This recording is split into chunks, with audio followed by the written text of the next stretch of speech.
ગુજરાતમાં ભારતીય જનતા પાર્ટીમાં સત્તાની સાઠ મારી એનો સડો ઉપરથી નીચે તરફ ગયો છે.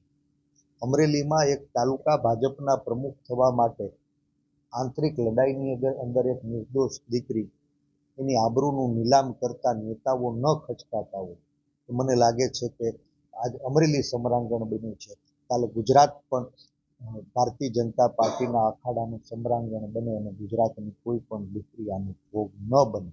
એટલે આ જે ષડયંત્ર છે એની તપાસ થવી જોઈએ. ષડયંત્રમાં સામેલ લોકો છે એનો નાર્કો ટેસ્ટ કરાવવામાં આવશે તો આપોઆપ શક્તિ બહાર. મારા તમારા અને ગુજરાતના મુખ્યમંત્રી છે, સરકારના વડા છે અને ષડયંત્ર રચનારાઓ પણ મને લાગે છે કે એમના જ ઘરમાં ઘાત